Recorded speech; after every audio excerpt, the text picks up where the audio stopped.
memiliki sebuah parameter yang nantinya kita mau jadikan untuk itu penilaian ketika domba itu mengikuti kontes. Sebentar, ini kok parameter ya Mas ya. mohon maaf, ini sebenarnya parameter itu di print di depan, tapi cuman karena kelalaian, mohon maaf kepada para pengunjung. Oke, sebenarnya sedikit saya jelaskan tentang apa itu domba seni lokal sendiri. Jadi kalau kita bicara apakah domba lokal atau domba lokal itu murni secara genetik adalah domba ekor tipis. Sebenarnya saya kalau secara genetik memang bukan.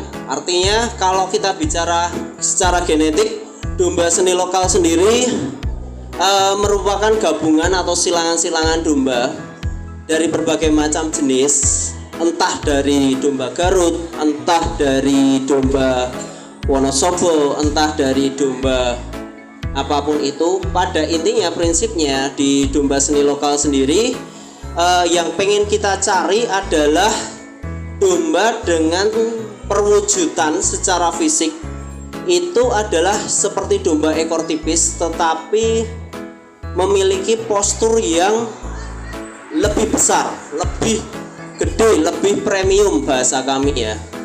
Nah sebenarnya domba-domba seperti ini sudah banyak di para kalangan peternak, khususnya di wilayah Jawa Tengah dan DIY.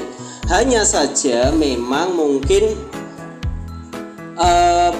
belum secara paten atau belum secara resmi disahkan oleh baik dari dinas terkait, dinas peternakan ataupun dinas yang mengampu di dalamnya, sehingga orang dulu cenderungnya lebih senang menyebutnya sebagai wedhus gembel seperti itu. Nah kalau kita bicara soal DET-nya sendiri, sebenarnya DET-nya sendiri kalau kita mau bicara DET ya nggak ada yang gede Mas sebenarnya. Jadi DET itu ya mungkin standarnya paling hanya sekitar 40 kilo, 50 kilo mungkin. Itu aja udah gede banget menurut saya. Tetapi kita di sini kita pengen mencari nilai seninya.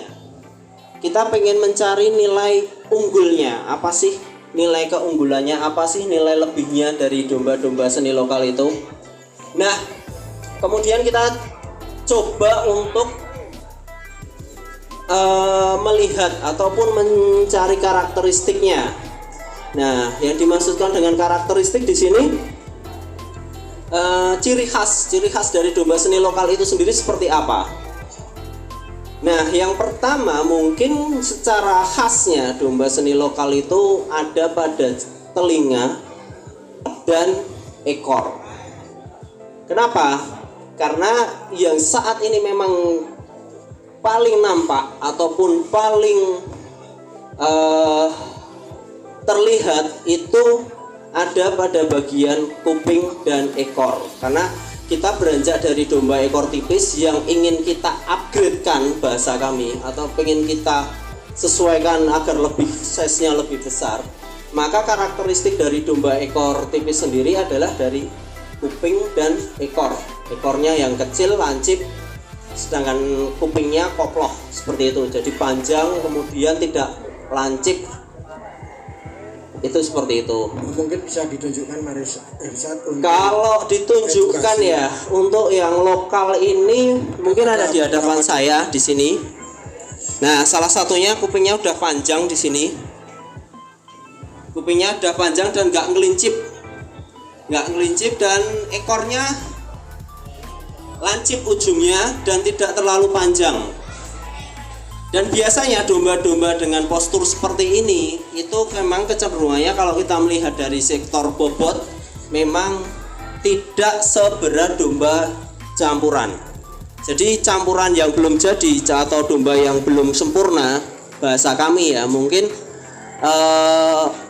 dari size mungkin bisa sangat besar, bisa sangat luar biasa gede, tetapi mungkin dari sisi seninya mungkin yang harus karakteristiknya yang harus mungkin dibenahi. Sekali lagi kita sepakat kita menyepakati bahwa karakteristik dari domba seni lokal itu sendiri adalah pada ekor dan telinga. Sehingga kemarin sempat ada perdebatan.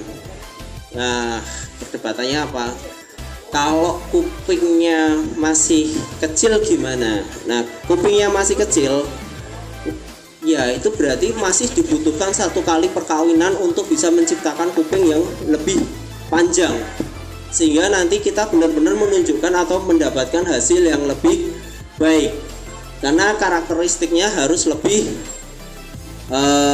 kuat ya, karena kita bicara soal seni. Nah, mungkin pertanyaannya adalah berarti itu domba campuran ya Mas ya? Ya memang, tetapi kalau kita mau cari domba resmi, domba yang untuk kontes, bukan hanya domba aja lah, bahkan PE pun itu bukan genetik asli. PE pun merupakan persilangan, tetapi kemudian disahkan, kemudian dilegalkan, kemudian banyak yang sudah menternakkan sehingga mereka bisa memiliki organisasi yang baik. Kemudian domba Garut. Domba Garut itu berarti bukan masuk di dalam domba lokal ya Mas. Ya, kalau saya bilang lokal di sini, lokal yang kita harapkan adalah lokal dari wilayah Temanggung, dari wilayah DIY, Jateng, itu yang seperti itu. Kalau mungkin di wilayah Jawa Baratnya ya berarti domba Garutnya ya lokal untuk Jawa Barat seperti itu. Dan karakteristiknya domba Garut pun itu bukan genetik tunggal juga, karena Garut itu kalau tidak salah itu ada sekitar 5 genetik yang masuk di dalam domba Garut. Kenapa? Dan karakteristik domba Garut adalah di telinga dan tanduk. Tanduknya yang besar, telinganya rumpung, daun telinganya nggak ada. Jadi itu kalau di Garut bukan dipotong, tetapi memang jenisnya seperti itu. Domba Garut kalau kita kawinkan dengan domba lokal, nanti kupingnya kecenderungannya akan muncul tetapi ujungnya meruncing seperti itu. Dan memang posturnya cukup bisa sangat besar, sangat bagus bisa juga. Bukan berarti bahwa kemudian domba campuran itu jelek, enggak, tetapi kita lebih mengarah ke domba seninya, kita mengarah ke nilai seni yang harus kita nilai seperti itu. Mungkin saya contohkan, mungkin ya yang mendekati sempurna itu sebenarnya tempatnya Mas Restu di sini. Tempatnya Mas Restu ini mutiara ini bagus ya.